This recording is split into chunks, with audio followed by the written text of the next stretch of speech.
Hello, we're reading from Believe by Desmond Tutu, and it's a nice little book, you know, that my wife bought for me. I told you I'm the easiest person to shop for. Um, let's get into it.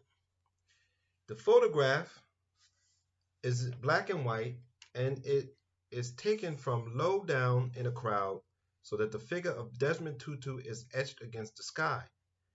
He wears the long robes of an Anglican priest.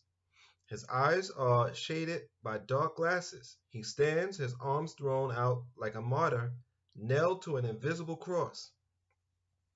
What the photograph does not show is the harsh white glare of the midwinter sun or the dust that swirls from beneath the feet of young people as they stomp and shuffle through a war dance. Nor does it show the coffins of 14 people killed in the previous week during political unrest in the South African township of Kwatama, outside Johannesburg. The photograph was taken in July 1985. At the same time, the country was under the state of emergency as violent uprisings smoldered in the cities and the townships. The previous week, in Duduza, a woman had been beaten, mutilated, and burned to death by an angry mob convinced she was an impimpi, a betrayer, basically. Hatred and anger were in people's voices and in their eyes. The funeral service for the 14 was held in a sports stadium where 30,000 people had gathered, as much to bury the dead as to voice their protest against the draconian apartheid state. When Tutu entered the stadium, he was greeted by an ovation that lasted almost 15 minutes. As it ceased, he climbed onto a table and prayed for the dead and the living. He then told the crowd that the killing of the woman the previous week had horrified him, as it was an expression of violence enough to make him despair. "We have a cause that is just," he said. "We have a cause that is going to prevail, for goodness sake. Let us not spoil it by the kind of methods that we use. And if we do this again, I must tell you that I am going to find it difficult to be able to speak up for our liberation. I will find it difficult. It is already difficult in this country to talk the truth. But if we use methods such as the one that we saw in Duduza, then, my friends, I am going to collect my family and leave the country that I love very deeply, a country that I love passionately." The crowd fell silent. Some booed. Most stood with bowed heads while the truth spoken by this man, who was their voice at a time when they were voiceless, resounded in their hearts. The previous month, while he officiated a funeral, Tutu had been confronted with the very real attempted burning of an impimpi.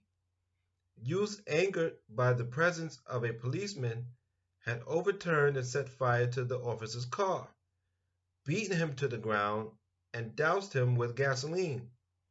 They were about to consign him to the inferno when Tutu and another priest battled through the melee. To the screaming man, in his long purple cassock and his dark glasses, Tutu could barely be seen above the heads of the youths as he made his way determinedly to the center of the maelstrom. Amidst the shouting and the anger and the heat from the burning car, the bleeding man lay prostrate before him, clutching at his ankles. Tutu, on the verge of tears, pleaded with the youths to spare the policeman's life. Reluctantly, they relented, and the injured man was bundled into a car and driven off to a hospital. But tempers were raised and not easily pacified. The youths now turned on Tutu. "Why don't you allow us to deal with these dogs in the same way they treat us?" shouted shouted one, threatening Tutu with a slambok, a rawhide whip. Undaunted, Tutu responded that he understood their anger and knew that many of them had been betrayed, imprisoned, and killed, but theirs was a noble and righteous struggle, and there was no need to resort to the violence of the oppressors. There was no need to kill. So there you go, Desmond Tutu, um, fighting violence. We need to remember some of these people, and we must remember this because things are going to get violent really soon. And yes, we have to protect ourselves, but we must understand and control ourselves enough to protect ourselves, but not step over that line.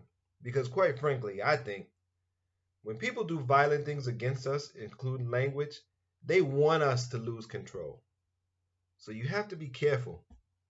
Um, know who you're dealing with, know where you are, and know what the other side is actually trying to do to you, trying to goad you, trying to pull you in to a space where you're going to lose control and could just lose your life. And then they could justify it because you've lost control. Until next time, I appreciate your support. I say take care of your mind, please take care of your body, and be safe.